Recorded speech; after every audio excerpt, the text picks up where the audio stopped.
Today on Locked On Rockies, there's lots of options, lots of issues. Really, what should the priority of the Colorado Rockies be this offseason?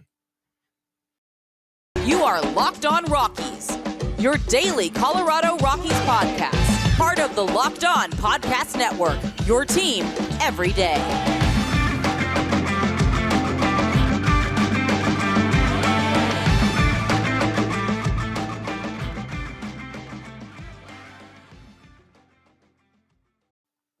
Rock on Rockies fans, welcome into the Locked On Rockies podcast for today, the 29th day of November in the year 2022.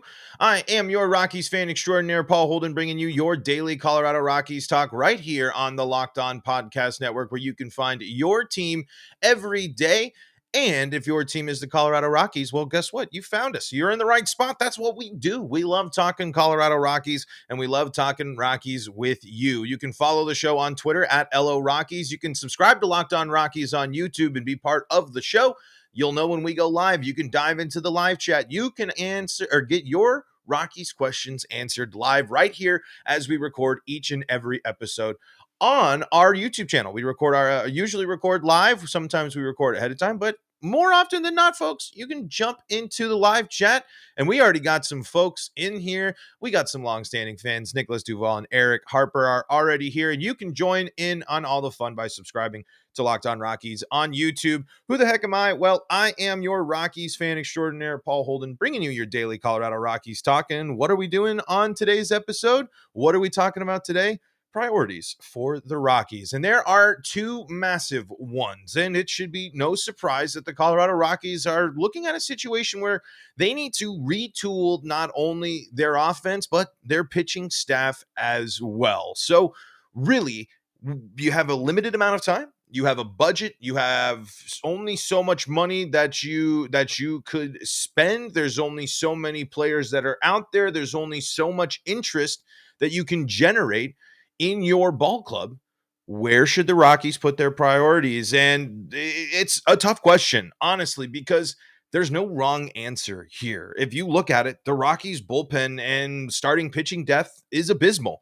There's no way around it. We talked about Carlos Estevez yesterday, and if the Rockies lose Carlos Estevez to free agency, they are, I might be pronouncing his last name time, and I hope if I am, he pronounces me, but that's a funny thing. That's why we're rocking and rolling here on the live chat. But as I was seeing, as I was going to say, there's no wrong answers here. And if you lose Carlos Estevez, the Rockies are really not in a good situation when it comes to filling that spot. I mean, the Rockies did go out and already make some moves. The Rockies go out and add somebody from the Brewers. They're still looking around. There's still lots of options.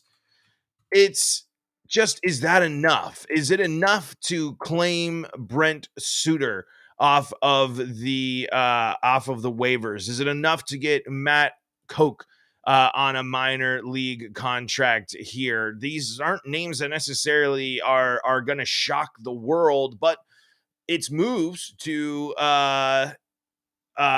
it's moves to be made that help this Rockies team. I mean, it's at least trying out new options and at least being aggressive early on in the process and bringing in pitchers from the waiver wire and signing minor league deals. You are adding to your depth of the bullpen while also addressing some potential departures. But are either of those two really going to be enough to fill a hole of someone like Carlos Estevez, who has proven himself to be a solid MLB pitcher? When we look at Brent Suter here, last season, 66.2 innings pitched. So a similar amount of innings pitched, similar ERA, 3.78 ERA to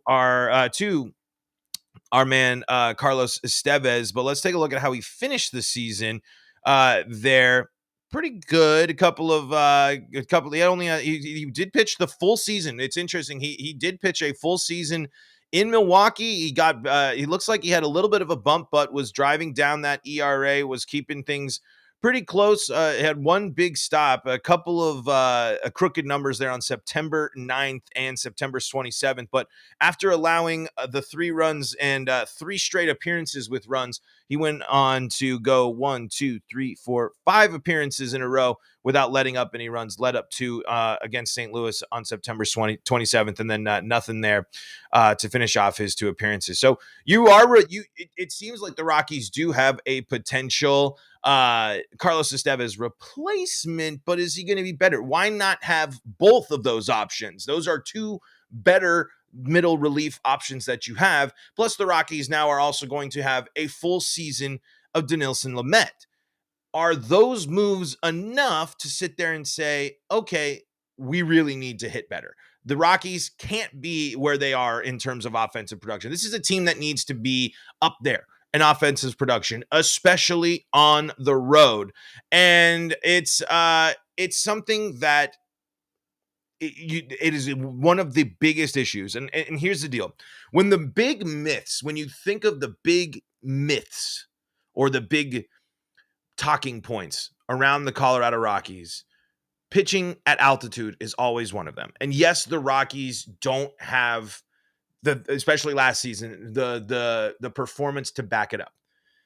It's so much more important to me for the Rockies to figure out how to hit on the road, because they've had success pitching. They know what they can do. There is some better formula. There is performance-based things. And in my opinion, there is stuff that they've seen that can work on the pitching side. Now, if the pitchers don't execute it, that's a different story. We saw the pitchers pitch to contact by leaving things in the middle of the plate and driving it out of the yard. But we've also seen strong pitching performances. We saw a couple of Rockies relievers really light it up and have strong performances. I mean, you can't neglect that Daniel Bard and Carlos Estevez were both good. Both had bad stretches, both had tough moments, but those were 2 pieces of the bullpen that were good. Gomber was serviceable, especially given the amount of times that he had to go and pitch multiple innings of relief and do that type of role. When Gomber was in there, he was also able to do things. It's unacceptable for the Rockies to not back their pitchers up with how many times the Rockies starters or their bullpens and their pitching staff actually kept them in games because they can't hit on the road. The Rockies need to be an offensive threat everywhere they go. And why is that? Why is that so important? And I need to issue a correction because apparently I have been mispronouncing a longtime listener's last name. We get to all of that next, but before we do that, got to tell you about our friends at BetOnline.net. If you want to get in on the betting action, maybe you want to get a head start. Maybe you're so confident about your Colorado Rockies and some of their performances that you want to get in on the early action. Well, BetOnline.net has you covered. BetOnline.net is your number 1 source for your sports betting info, stats, news, and analysis. Get the latest odds and trends for every professional and amateur league out there, from football to basketball to soccer and esports. They got it all at betonline.net. They got podcasts, they got lines, they got future bets, they got prop bets, they got live in-game betting. I think I've mentioned that a couple of times, but it's a pretty big deal. You can see it all at betonline.net. They're the fastest and easiest way to get your betting fix. Head to the website today or use your mobile device to learn more at betonline.net. BetOnline, where the game starts. Longtime listener of the show, Nicholas Delvo, and I've been calling him Duval. I've been seeing all sorts of stuff. It's that the VAUX. I just assume is a French thing that I'm going to have to say, but it's Delvo. And I mean, it is a French thing, obviously, why it's Delvo, but I'm trying to be all fancy and I overwork it. Eric Harper keeping me honest in the live chat, just like all of you can do when you subscribe to Locked On Rockies on YouTube and hang out in the live chat. So we're talking about the Rockies already making moves to address their bullpen. And honestly, it's who knows if it's going to pan out, but the Rockies immediately addressing the issues of bullpen depth and bullpen options and not really being overall impressed with the amount of things you can turn to from within your organization is a good sign. When you look at the Rockies moves so far, since this offseason has begun. They have made more moves to get pitching. They did not go with, they didn't bring back Garrett Hampson, and they did do the trade with to get, let's see, let's go back a little bit further.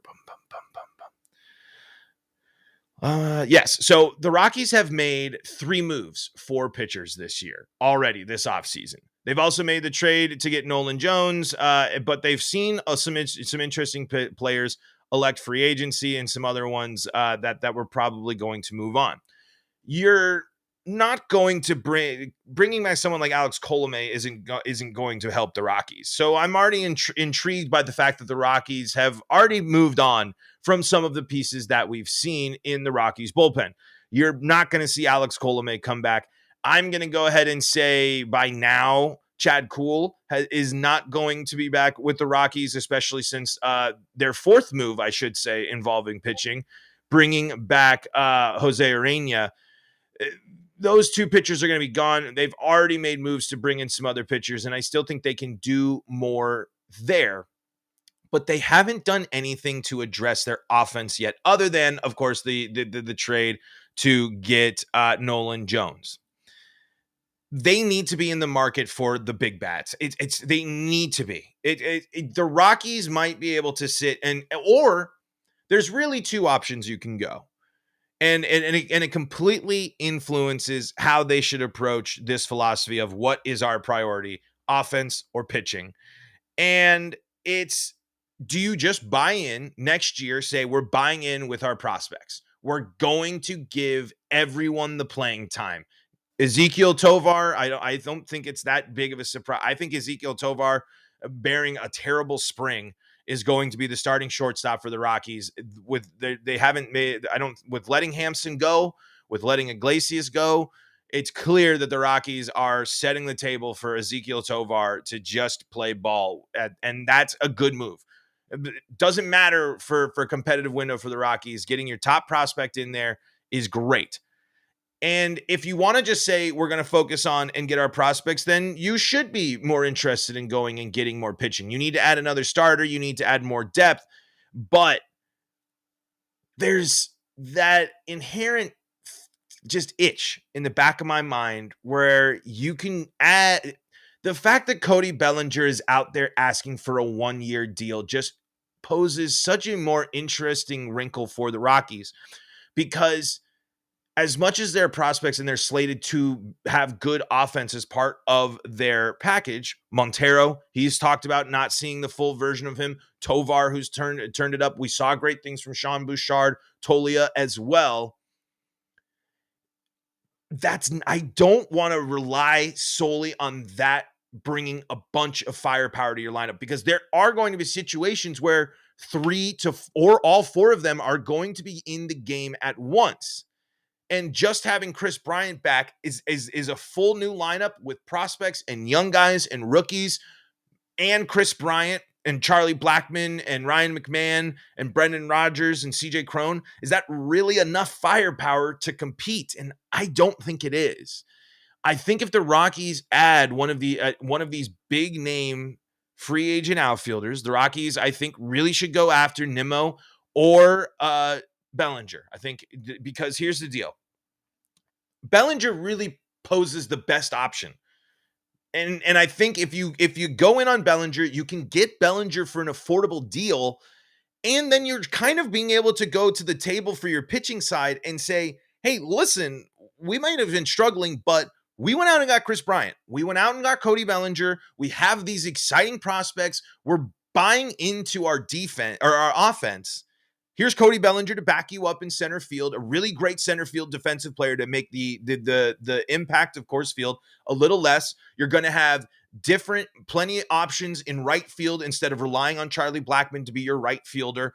And you're going to have a pretty darn good infield. You have a Gold Glove candidate at third base. You have a Gold Glove winner at second. You have one of the top shortstop prospects in the game, and you have serviceable and plenty good defense at first base with CJ Cron and Montero. I mean, they both gonna be better, but it's first base. They'll be fine. Defense is there, and Cody Bellinger elevates this team's defense as well, meaning that you can probably get a little bit more of the best of both worlds if you go after Bellinger for an affordable one-year deal. You're adding in, of course, the risk of his offense, but you have great defense there with interesting options to build onto your staff to either go after in free agency or open up some possible trades like we talked about in the Bellinger episode. Signing a big name free agent means the Rockies can use some of their interesting players and prospects that they have right now that are good but not great. With upgrades out there, they can upgrade in the pitching category. I think the Rockies focusing on adding more offense onto this team will allow them to trade for more pitching. I think by focusing on adding offensive threats and building up this offense, you're freeing up pieces to move for them to go to, for other teams to see that and go after some of these maybe prospects that you're not sure about, maybe prospects or that you are pretty confident in, but think that they can get a big haul. Example, if say the Rockies sign Bellinger. Bellinger is playing well. He's not maybe blowing the doors off anything. Would the Rockies be interested in a combo package to a team of a Sean Bouchard and Jonathan Daza? Doesn't that trade package sound a lot more interesting than trying to add Sam Hilliard to something or a Garrett Hampson in a deal? Those are two players that can either help your Rockies team if you commit to your prospects and decide to go that route and want to just give them there, which is fine, or interesting trade packages to help build up your bullpen and pitching options through something that's easier than free agency, convincing players to get here. It's a lot easier to convince a team to trade with you, I feel like, in certain instances for some of these pitchers and some of these, especially some of these starters or relief pitchers, than it would be for the Rockies to go out and sign them in free agency. They have a bunch of interesting options, especially in the outfield, but they're also all prospects. They're also all young. They also might not all pan out. I believe in getting some sure things, and maybe Chris Bryant turns into a sure thing, but that is I need a full season of health and then some after we saw what is possible to happen to Chris Bryant in this point for us to feel confident in Chris Bryant being a consistent impact in this lineup.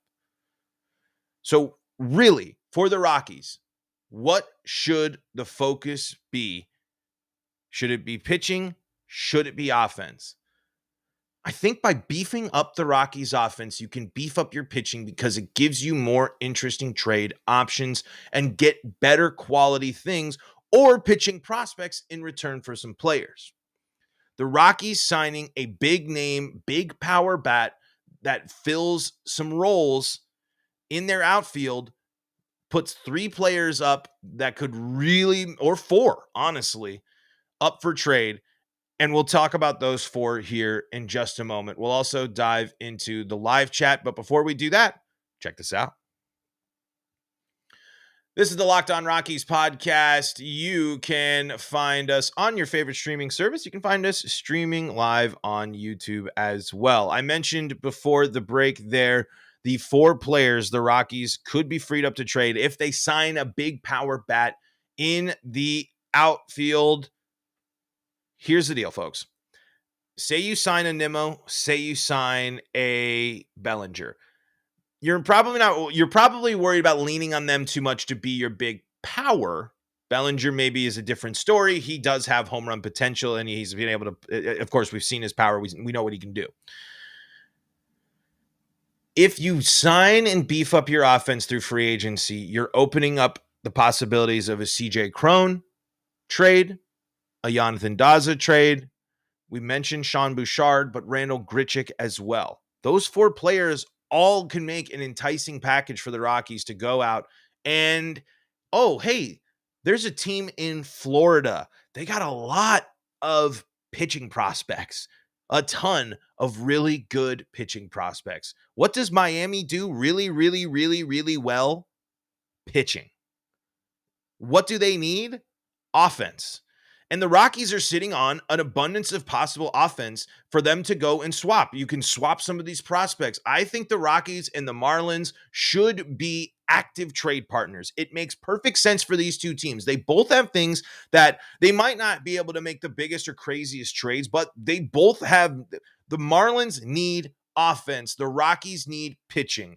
The Rockies, while their offense isn't great, have offensive players that you can fill for and replace and send to Miami in replacement of some pitchers. And I know I should be giving some specific examples, but I'm trying to plan a crossover, and we'll talk more there. But if you do want to learn more, there the Locked On Marlins podcast did talk about a CJ Cron trade, so you can go check out what Peter had to say about that. But those are the types of things that free you up when you invest in your offense and retool your offense. It's a matter of how much the Rockies want to commit to the current roster they have and how aggressive they will continue to be. We'll have to see what the winter meetings hold for the Rockies, and we'll see what they decide their priorities are.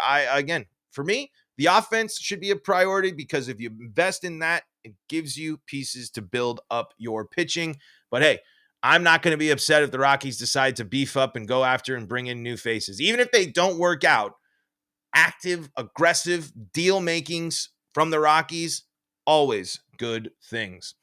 Let's answer this question here from Eric Harper in the live chat, and we'll also take a look at Nicholas Delvo's comment here. Who's everyone's favorite pitcher in Rockies history? Is Ubaldo considered the best? Ubaldo Jimenez is considered the best pitcher in Rockies history up until probably, some might say Jorge, some might say German Marquez at this point as well. I think German Marquez is going to be on pace to be the best pitcher in Rockies history.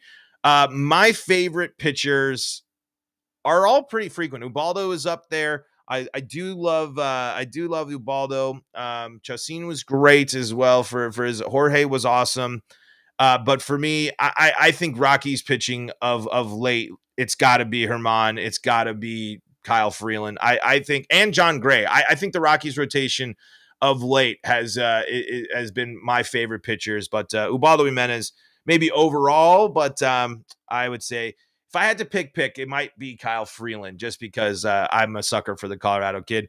I appreciate you, Eric. You're a tough critic, my man. But if you didn't join up to be a Rockies fan this season, you would know what German is capable of. German has shown elite stuff, but Ubaldo Jimenez was great. Houston Street was wonderful too. The Giant Slayer. There's also many really great ones. I saw Pedro Estachio mentioned there. That's Nicholas's favorite there. Nicholas also says, I know we need pitchers to keep us in close games, but we have the hitting. We don't have to worry about close games. That's the other thing.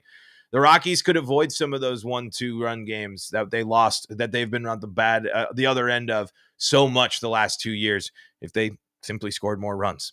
Folks, that's going to do it for today's episode of Locked On Rockies. Thank you so much for tuning in. Thank you to Nicholas. Thank you to Eric for tuning in on the live show. You can find us on the Locked On Rockies YouTube channel. You can also find us free and streaming on your favorite streaming service. We're also on Twitter at LO Rockies.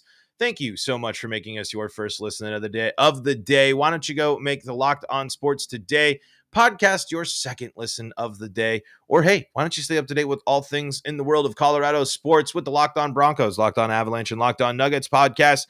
And folks, until next time, this is Paul Holden saying so long